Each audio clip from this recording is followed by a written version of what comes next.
again, back for another Formers Friday, and today we're looking at Cliffjumper from the Transformers Prime series. And it looks pretty cool. I like the idea of the car, I like the horns, I like the fact that it has a gas tank hole, even though there's no cap for it, which is weird to me. The vehicle itself moves pretty cool, like very nicely actually, I was surprised.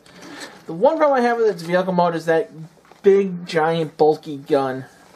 And I think, yeah, it'll go on the gas tank side too, which I think I'd rather have it there for some reason. But it just feels why is there this big giant gun? Maybe there's a point with it for the show or something, or maybe it's a gun. Oh, I'm looking at the instructions. Okay, so it's a gun in vehicle mode, and it's some kind of mallet or axe in robot mode, which is cool, but I don't like it when they don't try to hide the weapon in vehicle mode. I don't mind it when it can be retracted or put on somewhere and used as a weapon while in vehicle mode, but I would like it if you had the option to hide it while it's in vehicle mode. But this is pretty cool. The car itself is pretty awesome.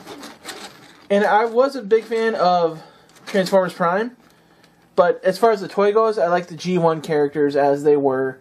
And this is definitely a drift from the original character, no pun intended. But, yeah, it's pretty cool in vehicle mode, so let's go ahead and take a look at its robot mode. Okay, guys, I transformed Cliffjumper, and this is actually kind of surprising to me. I was working with the instructions for this, and this is one of those second-hand figures I got from Dirt, which I'm very happy for, don't get me wrong, but as I transformed it, I got to look at this guy's face, and it explained a lot. See, there's a couple stickers on this guy that look like wear and tear, as if like he'd been in an accident, and I didn't understand why. And sadly, I scraped off the one that was on his chest, mostly. But I wish I hadn't, because I got to look at the guy's face, and it's actually Zombie Cliffjumper from, I think it's a San Diego variant figure. But, I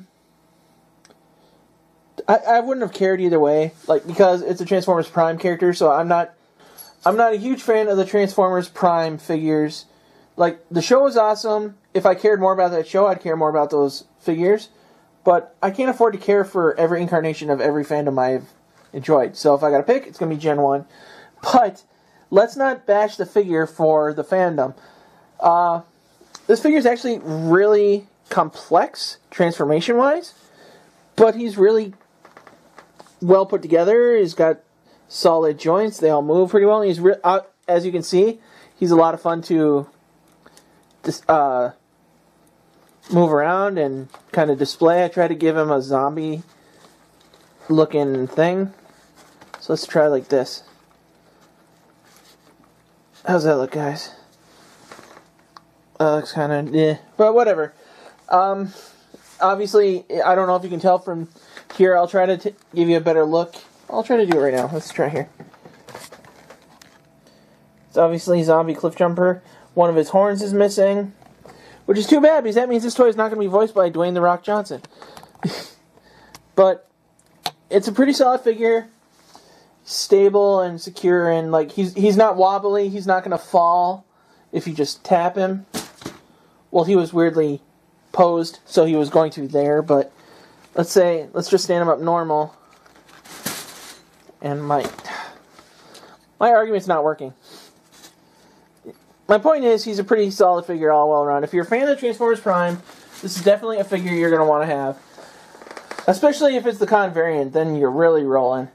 But for the most part, it's an awesome figure, and I'm probably going to get rid of him because he's not my thing, but